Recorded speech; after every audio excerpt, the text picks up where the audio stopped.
Hi friends, welcome back our YouTube channel. ಇದು ಹಬ್ಬ ಆಗಿದ್ದ ನೆಕ್ಸ್ಟ್ ಡೇ ಅಂದರೆ ಶನಿವಾರ ಹೋದಂಥ ಜಾಗ. ಯಾವ ಜಾಗ ಅಂದರೆ SRS ಹಿಲ್ಸ್ ಅಂತ. ಇದು ಸೆಕೆಂಡ್ ಟೈಮ್ ನಾವು ಹೋಗ್ತಾ ಇರೋದು. ಲಾಸ್ಟ್ ಟೈಮ್ ಹೋದಾಗ 3 ಗಂಟೆಗೆಲ್ಲ ಕ್ಲೋಸ್ ಆಗಿಬಿಟ್ಟಿತ್ತು. 3 ಗಂಟೆ ಮೇಲೆ ಬಿಡೋದೇ ಇಲ್ಲ ಅಲ್ಲಿ ಹತ್ತೋದಕ್ಕೆ. ನಾವು ಸ್ಟಾರ್ಟಿಂಗಲ್ಲಿ ಏನೂ ಗೊತ್ತಿರಲಿಲ್ಲ ನಮಗೆ. ಸೆಕೆಂಡ್ ಟೈಮ್ ಹೋದಾಗ ಅಂದರೆ ಟೈಮ್ ಇತ್ತು, ಹತ್ತಿದ್ವಿ. ಆದರೆ ನಿಜವಾಗ್ಲೂ ಯಾಕಾದರೂ ಹತ್ತಿದ್ವೋ ಅಂತ ಅನಿಸ್ಬಿಡ್ತು. ಆ ಥರ ಡೇಂಜರ್ ಪ್ಲೇಸು. ಮೆಟ್ಲಂತೂ ಸಿಕ್ಕಾಪಟ್ಟೆ ಡೇಂಜರ್ ಆಗಿತ್ತು. ಯಾವಾಗ ಏನಾಗುತ್ತೆ ಅಂತ ಹೇಳೋಕ್ಕಾಗೋದಿಲ್ಲ, ಆ ರೀತಿ ಕಷ್ಟ ಇತ್ತು ಮೆಟ್ಲು ಹತ್ತೋದು. ನಿಜವಾಗ್ಲೂ ಎಷ್ಟು ಜನಕ್ಕೆ ಈ SRS ಹಿಲ್ಸ್ ಗೊತ್ತಿದೆ ಅಂತ ಅಂದ್ಬಿಟ್ಟು ಕಮೆಂಟಲ್ಲಿ ತಿಳಿಸಿ. ಅಂದರೆ SRS ಹಿಲ್ಸ್ ಬಗ್ಗೆ ಹೇಳಬೇಕಂದ್ರೆ ನಿಜವಾಗ್ಲೂ ತುಂಬ ಹಳೇದಾದಂಥ ದೇವಸ್ಥಾನ ಅದು. ಎಷ್ಟು ವರ್ಷ ಅಂದರೆ ಇಷ್ಟು ವರ್ಷ ಅಂತ ನಮಗೆ ಪರ್ಫೆಕ್ಟಾಗಿ ಗೊತ್ತಿಲ್ಲ, ಬಟ್ ಆದರೆ ತುಂಬ ಹಳೆಯ ದೇವಸ್ಥಾನ. ಅಂದರೆ ಮತ್ತು ವಾತಾವರಣ ಮಾತ್ರ ತುಂಬ ಚೆನ್ನಾಗಿದೆ. ಪ್ಲೇಸ್ಗಳಂತೂ ನಿಜವಾಗ್ಲೂ ತುಂಬ ಚೆನ್ನಾಗಿದೆ ಅಂತ ನೋಡ್ತಾ ಇರ್ಬೋದು ನೀವು. ನಾವು ಇವಾಗ ಮೆಟ್ಲು ಹತ್ತುತ್ತಾ ಇದ್ದೀವಿ. ಮೆಟ್ಲು ಅಂದರೆ ಇದು ಸ್ವಲ್ಪ ಚೆನ್ನಾಗಿರುತ್ತೆ. ಆಮೇಲೆ ಬಂಡೆ ಬರುತ್ತೆ. ಬಂಡೆ ಮೇಲೆ ಸುಮ್ಮನೆ ಹಂಗೆ ಜಸ್ಟ್ ಸ್ವಲ್ಪ ಮೆಟ್ಲು ಥರ ಇದೆ ಅಷ್ಟೇ. ಇದು ಸೈಡಲ್ಲಿ ಹಿಂಗೆ ಹಾಕಿದ್ದಾರೆ. ಇದು ಸ್ವಲ್ಪ ದೂರ ಅಷ್ಟೇ ಇರೋದಿದು. ಅದ್ರ ಮೇಲೆ ಹೋಗ್ತಾ ಅಲ್ಲಿ ಏನು ಕೂಡ ಇಲ್ಲ, ಜಸ್ಟ್ ಹಿಡ್ಕೊಳೋದು ಒಂದು ರಾಡ್ ಟೈಪು ಹಾಕಿದ್ದಾರೆ ಸೈಡಲ್ಲಿ, ಹಿಡ್ಕೊಂಡು ಹತ್ತಬೇಕು. ನಿಜವಾಗ್ಲೂ ತುಂಬಾ ಕಷ್ಟ ಇದೆ. ಫಸ್ಟ್ ಟೈಮ್ ಹತ್ತೋರ್ಗಂತೂ ನಿಜವಾಗ್ಲೂ ಕಣ್ಣಲ್ಲಿ ನೀರು ಬರೋದಂತೂ ಗ್ಯಾರಂಟಿ. ನೋಡ್ಬೋದು, ನೀವು ನೋಡ್ತಾ ಇರಿ ಹಂಗೇನೆ.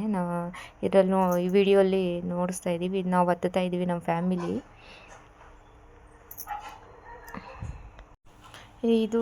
ಇದು ಶ್ರಾವಣ ಶನಿವಾರ ಇದ್ದಿದ್ದರಿಂದ ಸುಮಾರು ಜನ, ಅಂದರೆ ಸ್ವಲ್ಪ ಮೀಡಿಯಮ್ ಆಗಿ ಜನ ಬಂದಿದ್ದರು. ನಮಗೆ ಅಂದರೆ ಶ್ರಾವಣ ಶನಿವಾರ ಅಂತ ಏನಿರಲಿಲ್ಲ. ಪ್ಲೇಸ್ ನೋಡೋಣ ಹೆಂಗಿದೆ, ದೇವಸ್ಥಾನ ಯಾವ ರೀತಿ ಇದೆ ಮತ್ತು ಪ್ಲೇಸ್ ಹೆಂಗಿದೆ ಅಂತ ನೋಡೋಣ ಅಂತ ಹತ್ತಿದ್ವಿ. ಮಾತ್ರ ನಾನಂತೂ ಮಕ್ಕಳು ಹತ್ಬಿಟ್ರು. ಫುಲ್ ಮುಂದೆಗಡೆ ಹೋದರು.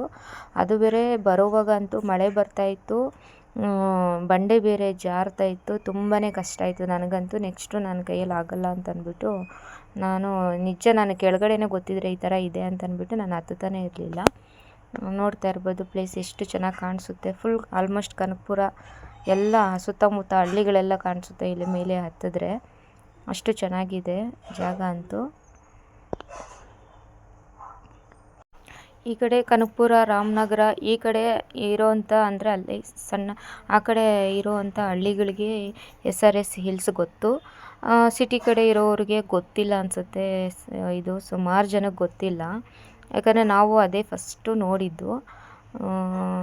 ನೋಡಿ ಒಂದು ಸರಿ ವಿಸಿಟ್ ಮಾಡಿ, ತುಂಬ ಚೆನ್ನಾಗಿದೆ ಪ್ಲೇಸ್. ಆದರೆ ಧೈರ್ಯ ಇರೋರು ಹೋಗ್ಬೋದು ಅಂತ ಹೇಳ್ತೀನಿ. ನೋಡ್ತಾ ಇರ್ಬೋದು ಈ ಮೆಟ್ಲು ಯಾವ ರೀತಿ ಇದೆ. ಇದು ಹತ್ತುವಾಗ ಅಷ್ಟೊಂದು ಗೊತ್ತಾಗಲ್ಲ, ಇಳಿಯೋವಾಗ ಮಾತ್ರ ತುಂಬ ಹುಷಾರಾಗಿ ಇಳಿಬೇಕು, ಅಷ್ಟು ಡೇಂಜರ್ ಆಗಿದೆ. ಮಳೆ ಬೇರೆ ಬರ್ತಾ ಇರೋದ್ರಿಂದ ಇಳಿಯೋವಾಗ ಇನ್ನೂ ಕಷ್ಟ ಆಯಿತು.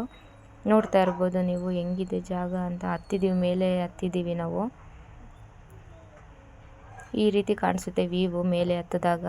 ಅದು ಮೇಲೆ ದೇವಸ್ಥಾನ ಇಲ್ಲ, ಇನ್ನು ಅದ್ರ ಪಕ್ಕದಲ್ಲಿ, ಹತ್ತಿದ್ದ ಪಕ್ಕದಲ್ಲಿ ಇಳಿದು ಹೋಗಬೇಕು. ಸ್ವಲ್ಪ ದೂರ ಇಳಿದಾದ್ಮೇಲೆ ಅಲ್ಲಿ ದೇವಸ್ಥಾನ ಬರುತ್ತೆ. ಸಿದ್ಧಲಿಂಗೇಶ್ವರ ದೇವಸ್ಥಾನ ಅಂತ. ಚೆನ್ನಾಗಿದೆ, ತುಂಬ ಹಳೆಯ ದೇವಸ್ಥಾನ. ನಿಜವಾಗ್ಲೂ ತುಂಬ ಇಷ್ಟ ಆಯಿತು. ನೋಡ್ತಾ ಇರ್ಬೋದು ಇಲ್ಲಿ ಕೆಳಗಡೆ ಡೌನಲ್ಲಿ ದೇವಸ್ಥಾನ ಇದೆ. ಅಲ್ಲಿ ಕೂತಿದ್ದಾರಲ್ವ ಜನ, ಅಲ್ಲಿ ದೇವಸ್ಥಾನ ಇದೆ. ಅದ್ರ ಒಳಗಡೆ ಹೋಗಬೇಕು. ದೇವಸ್ಥಾನದ ಒಳಗಡೆ ನಾವು ಒಳಗೆ ಹೋಗಿ ದರ್ಶನ ಮಾಡಿಕೊಂಡು ಹೊರಗಡೆ ಬಂದ್ವಿ. ಮತ್ತು ಇಲ್ಲಿ ಕೋತಿಗಳು ಬೇರೆ ಜಾಸ್ತಿ. ಅಂದರೆ ಕೋತಿಗಳು ಸಿಕ್ಕಾಪಟ್ಟೆ, ಕೈಯಲ್ಲಿ ಏನೇ ಇದ್ದರೂ ಬಿಡಲ್ಲ, ಮತ್ತು ಹೂವು ಮುಡ್ಕೊಂಡಿದ್ರು ಕೂಡ ಬಿಡಲ್ಲ, ಆ ಥರ ಇದೆ. ಅಂದರೆ ನಮಗೇನು ಅನಿಸ್ತು ಅಂದರೆ ಈ ದೇವಸ್ಥಾನ ನೋಡಿದಾಗ, ಅಂದರೆ ನಮಗೆ ಗೊತ್ತಿಲ್ಲದಿರೋವಂಥ ಇನ್ನೂ ಬೇಕಾದಷ್ಟು ಪುರಾತನವಾದ ದೇವಸ್ಥಾನಗಳಿದ್ದಾವೆ. ನಾವು ಅದೆಲ್ಲ ನೋಡಬೇಕು. ಅದರಿಂದ ತುಂಬ ಕಲ್ತ್ಕೊಳೋದು ತುಂಬ ಇದೆ. ನಮ್ಮ ಹಿಂದೂ ಧರ್ಮನ ಯಾವುದೇ ಕಾರಣಕ್ಕೂ ಬಿಟ್ಕೊಡ್ಬಾರ್ದು. ನೋಡ್ತಾ ಇರ್ಬೋದು ಎಷ್ಟು ಚೆನ್ನಾಗಿದೆ ಅಂತ. ಈ ವಿಡಿಯೋ ನಿಮಗೆ ಇಷ್ಟ ಆಗಿದ್ದರೆ ಲೈಕ್ ಮಾಡಿ, ಸಬ್ಸ್ಕ್ರೈಬ್ ಮಾಡಿ, ಶೇರ್ ಮಾಡಿ ಫ್ರೆಂಡ್ಸ್. ಈ ಪ್ಲೇಸ್ ಬಗ್ಗೆ ಏನಾದರೂ ಗೊತ್ತಿದ್ದರೆ ಕಮೆಂಟ್ ಮಾಡಿ. Thank you.